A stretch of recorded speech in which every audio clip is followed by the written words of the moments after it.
Good morning, ladies and gentlemen, and thank you for joining us today for another episode of Recruit Military Live. Today, I'm joined by my wonderful co-host, as always, Raul Torres. What's up, Raul? Hey, what's going on, everyone? Good afternoon. Today, we will be discussing the value of utilizing the Army Soldier for Life program and the resources it provides to help make your transition to civilian life easier and meaningful. Joining us today is a lieutenant colonel in the U.S. Army. He has served in the Puerto Rico Army National Guard from 1998 to 2007, accomplishing a multitude of roles, such as the Assistant Advisor of Education for the Governor of Puerto Rico. And he currently serves as the Employment Director of the U.S. Army Soldier for Life program. Please join us today and giving a warm welcome to Lieutenant Colonel Ishmael Ortiz. Hey, how you doing? Good morning. Hey. Like I said in the program, good morning, good morning, good morning. Good morning, Recruit Military Welcome. Live. Yeah, thank you very much for this invitation. We've been talking about this a long time ago, and I'm so glad and honored to be in your program. Yeah, we're definitely excited to have you today to speak about such an amazing program, the U.S. Army Soldier for Life program. If you want to give us a bit of a background on yourself and your role and the program itself for those in our audience who may not have heard about the Soldier for Life program. Yeah, Soldier for Life program envisioned to connect the Army with the corporate American and other organizations that help and support the family members and veterans. So our mission is just to make sure that those organizations that serve the people, our people in the military service, regardless, but we focus on the Army, so they can reach our programs, the Tactical Connection Program, PAVE, CSP, Recruit Military, Army Tab. They have the job centers, the Army job, the Department of Labor jobs, the American job centers. And that's my role basically as employment director, making sure that every organization, when they send an email or we met them or make contact in any event, we give them what we call the red carpet treatment. That it means we receive them, we sit down, we talk, we have a presentation, and then after that we decide, we put a plan together. Okay, what are the organizations that we have that can that fit for you, so you can have access to the transition soldiers and the veterans? And that's what we do. So they say, I want to have this, I want to have this, I want to have this. So we connect them personally. Some of the meetings, I attend the meetings, so make sure that if there's something that we need to do as an organization, so we understand. But most likely we introduce them with organizations, and from there, some of the organizations they connect with them. Mm-hmm. That sounds amazing. And so far, I know, given my experience since I've been with Recruit Military, I've witnessed our relationship grow, especially in the capacity of virtual career fairs. I know we've hosted a multitude of U.S. Army Soldier for Life, virtual transitioning Army and military spouse fairs. How have you seen our relationship within Soldier for Life and Recruit Military grow? I'm glad. So I met Chris Newsom in about January time frame, because I was new in the position. I came in October 2021, but I took over as employment director in January 2022. So looking for that, I met Chris Newsom, and in his introduction, um, he showed me the what Recruit Military is doing. And he told me about the MOU with Income HRC that they're doing, and he told me about the military fair that they did with the military spouses before. And I said, well, we don't do one now. And in a short period, like 5 months, so we put the fair, so we create a lot of things like the posters, videos, and everything. So we send it, and we have about 300 registration people. But then this is a time frame of 5 months. But then we start working. I told him, this is not the end. We're gonna start working for the next one. And October last year, we start planning the second one. I call the second one because the second in when I'm sitting here. Mm-hmm. And in that one, there was about 1,500 registrations Wow. across the United States. Incredible. Some of them in Oconos. I mean, there was a massive distribution to the spouses, and they attain about 400 spouses. Mm-hmm. But the thing is not who attend. The thing is what Recruit Military is providing to the military spouses. How we can, why, what the reasons for us to just collaborate for something that is so important. Well, because the military spouse, and we're going to talk about that later, is the military spouse is the hero of our heroes. Sometimes they are underemployed. Sometimes they don't know what to do. And sometimes the resources, they don't get the information down to the soldiers level. And one of my missions and one of my intent, I keep working on that until I just say goodbye, is the soldiers need to know. Mm-hmm. Soldiers need to know that the service is available. Soldiers need to know that other organizations that are available in in in their service, they do service to them, Mm-hmm. and that's the important. I have a Raul, if you can put the presentation. Oh. Absolutely. Oh, okay. So, so a little bit about myself. I come from a military tradition family. This is my father. Mm-hmm. And when I got pictures, and you saw the pictures, the youngest picture of me, I am his own, I am him. Even though I'm older, I just look like him. So my dad started, it was in the second second infantry division, and I was in the second infantry division too. And he was in what we call now for liberty, and he was E4. By the time that he was at the transition, he was E4. If you go to the next one,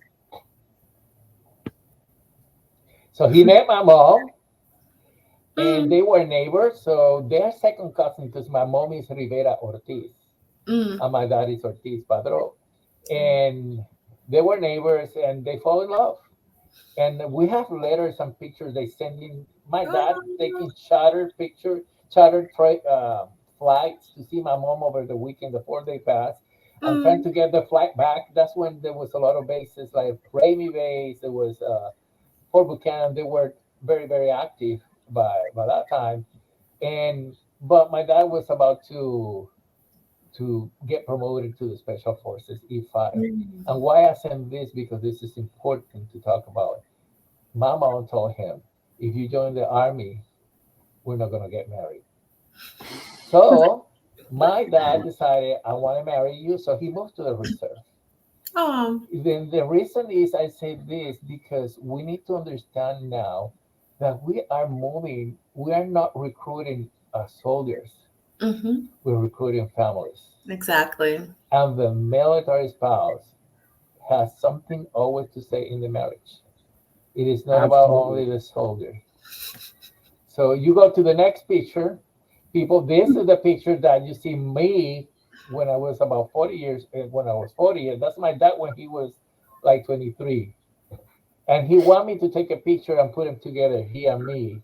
And I took the picture, and that's how I'm just look like him. I mean, it is. So that's my history. All my family, my great uncle, they were in World War II, and I have family in Belgium because one of them they married with a Belgian lady, and they created a family. So I have family there. I just saw one of the cousins. One time she went to Puerto Rico, but we never saw them. My uncle, great uncle, he spoke English and he spoke French and Belgium. He never spoke all those languages in front of us. So when they were encountered in Puerto Rico, he started moving from the English to the Spanish. I mean, from the English to the Belgian and to the French, like nothing happened. Like the time never happened. So it is important to say this because soldiers get soft skills. They get so much skills when they are there in the service that we need to. I'm encouraging the employers to to know that there is more that what they are hiring. They're not hiring a soldier, like it's just a person who's infantry. You're hiring a person who left the job but came with the skills. Mm-hmm. So Absolutely. so when we go to slide number 5, okay, this is the slide that shows the mission and the vision of Soldier for Life. And why this is important, when we talk about the vision, we need to talk about ambassadorship. We are in the army. It is not about the soldiers getting into the army and leaving the army and being a number. No, that's not anymore. We're taking care of the soldiers when they enlist. But at the Mm-hmm. same time, we take care of the soldiers when they move, when they transition. Why? Because they are the ones who are going to tell us, who are going to tell the story to others. Like my uncle did. He was a drill sergeant. And he was always after me that you need to go to the ROTC, you need to go to the ROTC, you fit in the army, you fit in the army. And I said, no, uncle, the army is not for me. I was wrong. So, Here we are. so before he died, he got to see me in uniform when I was before in the National Guard. And he was so proud Mm, because this is something, it's in our blood, it's in the to serve. So he was an ambassador. So that's why we need to look for people to tell the family member, this is something that you need to do. mm, This is something the army is going to take care of you. The army is going to take care of you when you retire. The army is going to take care of your family when you retire. My great auntie, she's still alive, and she depends on the services of the army, and she mhm, got her pension and she got everything. So this is what we're talking about, ambassadorship. So when we have the soldiers and we let the soldiers participate in the transition, the CSP, what we are creating is ambassadors. So mm, I encourage the commanders and the service members that are seeing and listening. You know, yes, you're gonna lose a soldier. You're gonna maybe lose a soldier who is in got a lot of skills, but you are a person. You are developing a person that will be a force multiplier mm, in the outside. So by taking care of him, you're gonna be a force multiplier.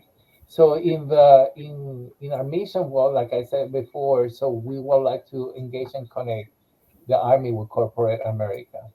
If we go to the next slide, this is the army. This is how I see, and my proposal to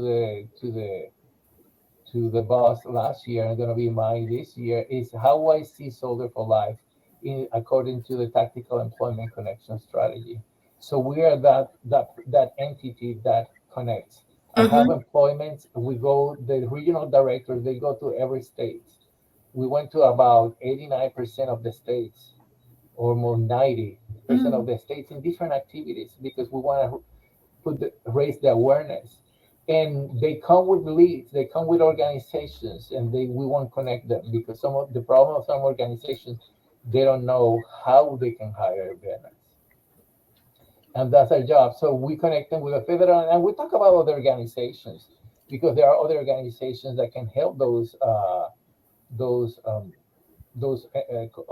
companies to hire mhm. soldiers. And I called the one that you see here, Pride Industry. I was amazed when I went there because Pride Industry, they hire the disability Mm. population of soldiers, and Oh, that's that's their amazing. job to train them and find employment for them, accommodate Mhm. employment for them, regardless what are the conditions. Oh, So wow. Yeah. that's what we do. And that's why I'm proud of what I'm doing because you get to see everything. So when an organization talks to us, get to the next slide, please. This is what we start telling them. 79% of the soldiers last fiscal year are from the active component.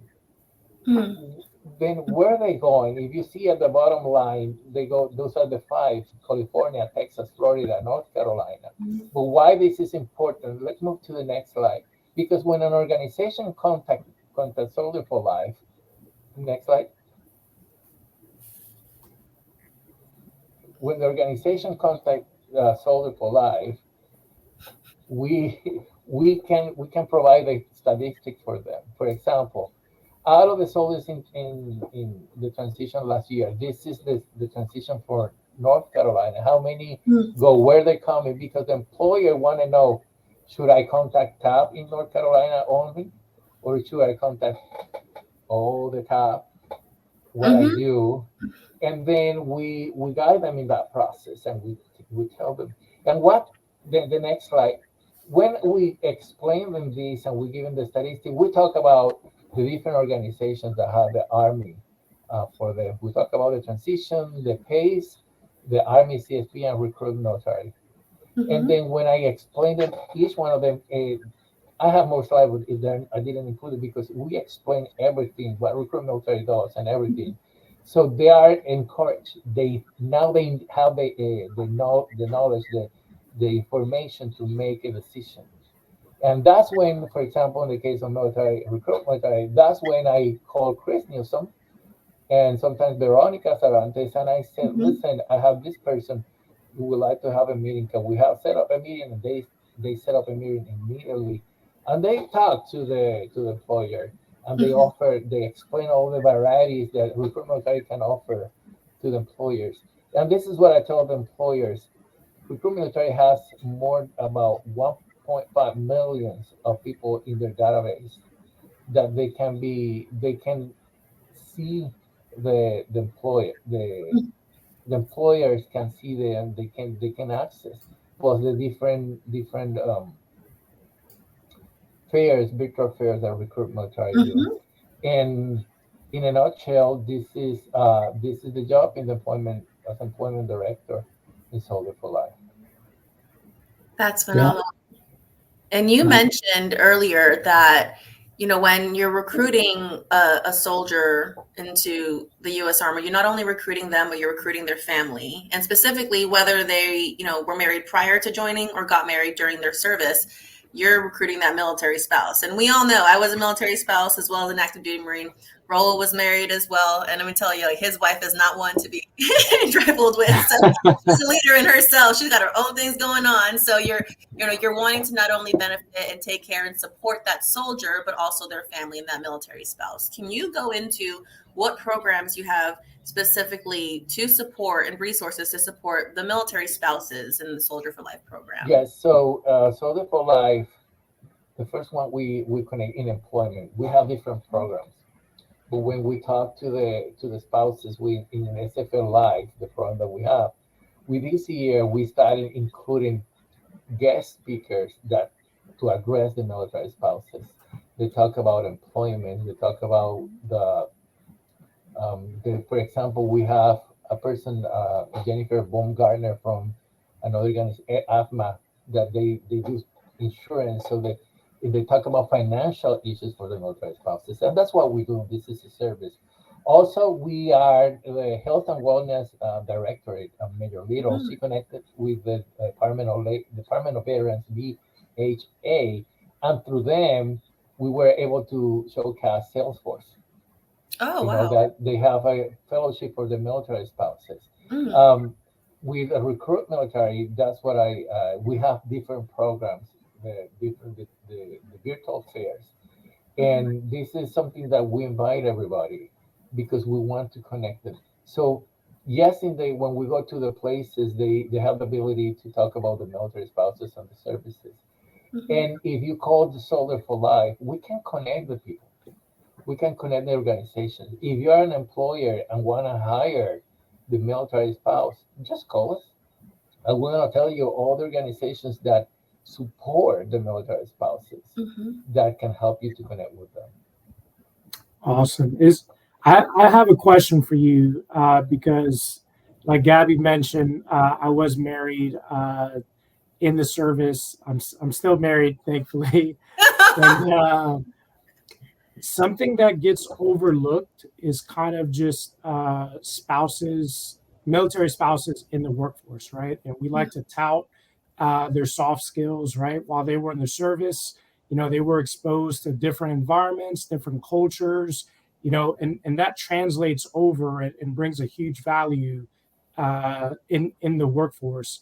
But I wanted to ask you, what are the biggest challenges that you see for military spouses, you know, having gaps in their resumes and whatnot, and and everything they have to go through because they're constantly moving.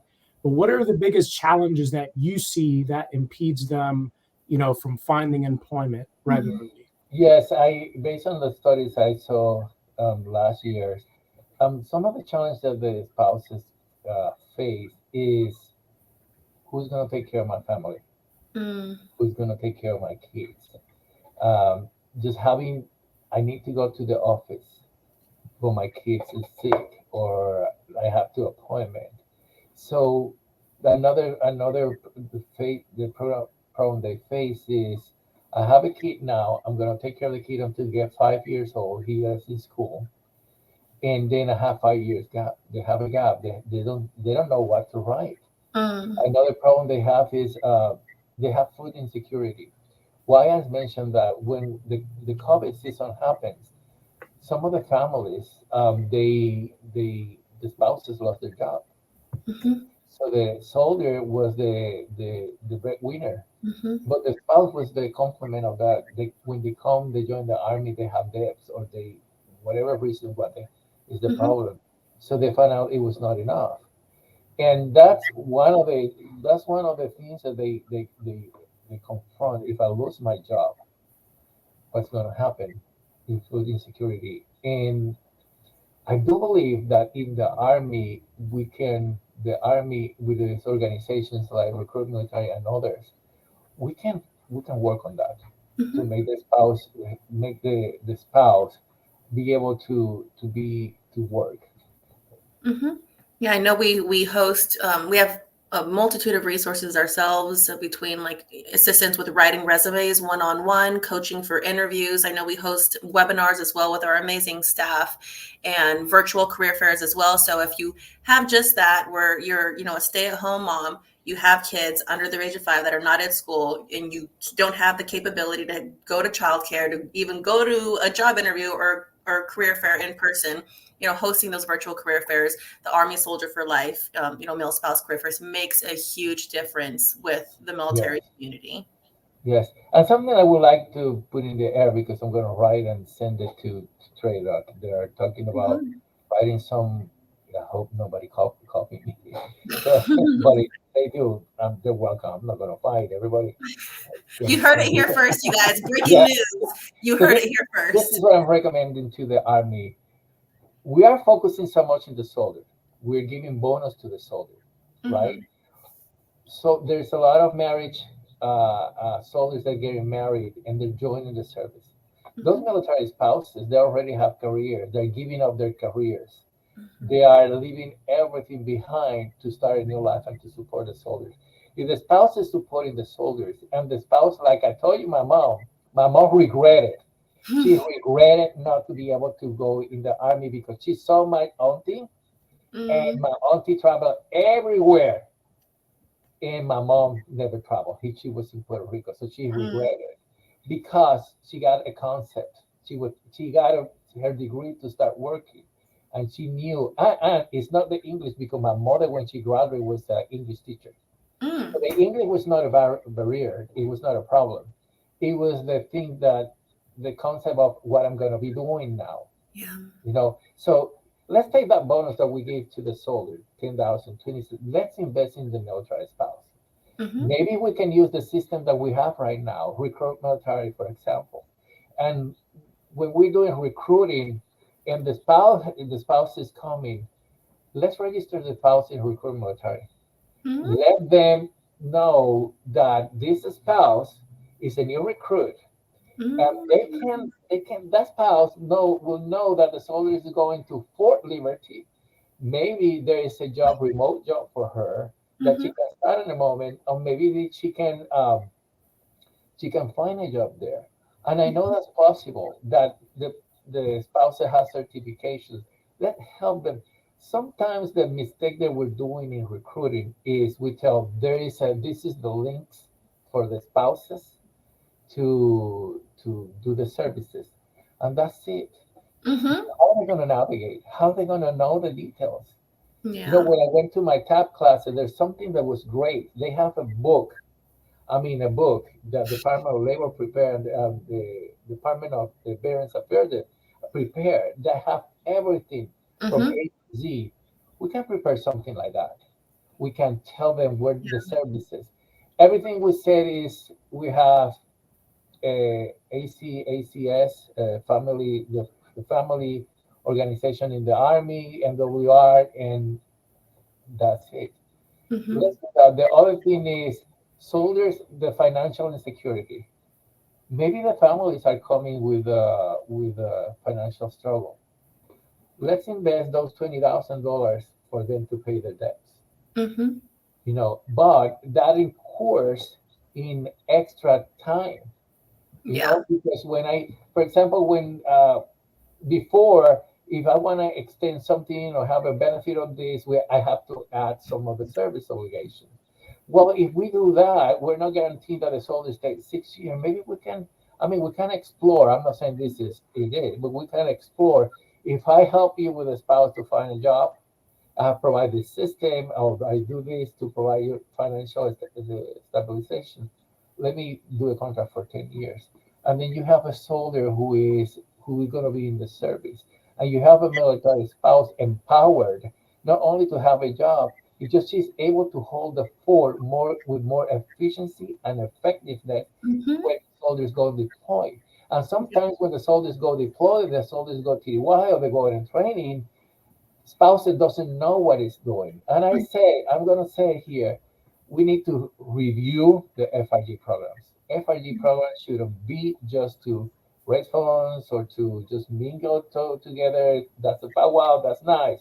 No, it is not. The FIG should be for something more, Mm-hmm. because not all the spouses they want to mingle, whatever the reason is. So let's reach them to make the FRG something different, to empower those families and the military spouses to be that what they meant to be in the Army. They are the one who hold the fort, so the Mm-hmm. soldiers can go on mission. We don't have the military spouses that we have that were my mom. We Yeah. had before that she was basically not doing a role. But now we have military spouses. They are prepared. They're lawyers. For They directors, their managers, they have they're managers. doctorates. Yeah. They have a career. For me, my transition is different. I have a career before coming to the military Mm-hmm. service. Why I did that? Everybody was asking me why. Because in the military service, I have stability of a job. I have one Mm-hmm. employer, and I have the ability to go different positions, because that's what I like it, to just Yeah. grow, to have the challenges. And the military spouses, I'm assure you that they can do that. And for the employers, I guess we're getting close to the for the employers, military spouses, don't be afraid to hire them. They Yeah. provide so much. They are maybe have 5 years on gap. Let me tell you, every time the soldier go, every time I go PCS, it's my spouse that do the everything. He We roll the sleeves, y'all. does a list.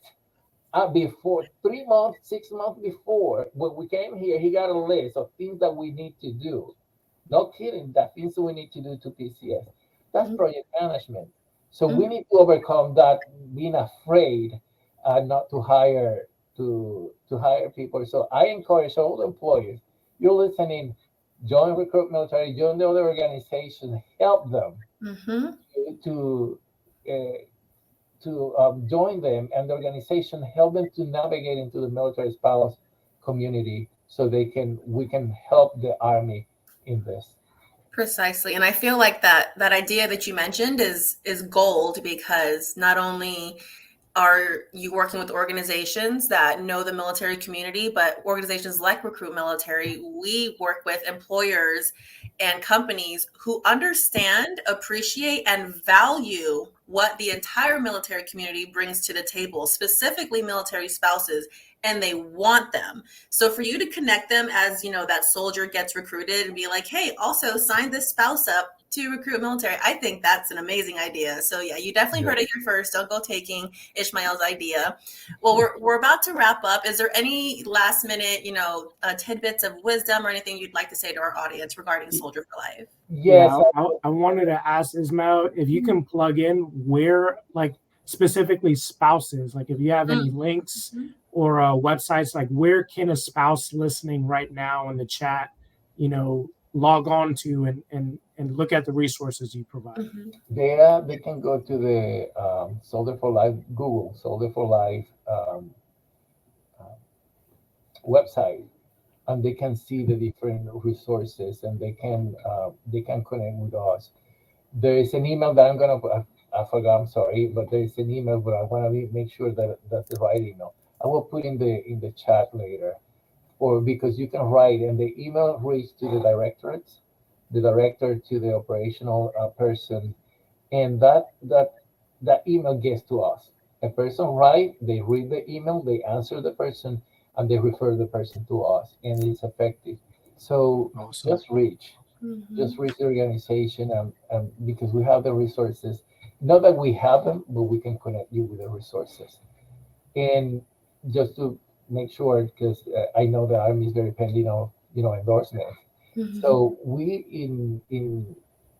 when we talk to them, we talk about all the organizations, and we tell them what happened is RecruitMilitary is part of the Tactical Connection Program. Mm-hmm. So because they're in the Tactical Connection Program, so we refer to them, but we don't say this is the only one. There's a million ones, and I know because I talked to Chris, and this is the more the merrier. The people need to know what are the possibilities, and it is not about competition. It's about to collaborate everybody, because if maybe an employer is not here, maybe there is another opportunity for the soldiers. Exactly. All supporting the greater mission, and that's supporting our military community. Well, thank you again, Lieutenant Colonel Ismael Ortiz, for joining us today. We look forward to continued collaboration and partnering with you for many years to come. Thank you again for joining us. I'm sure we'll have you on again soon with all this amazing information. And thank you again to our audience for joining us today on this episode of Recruit Military Live. And we will see you next time. Thank you. It was great having you. Thank you. Thank you.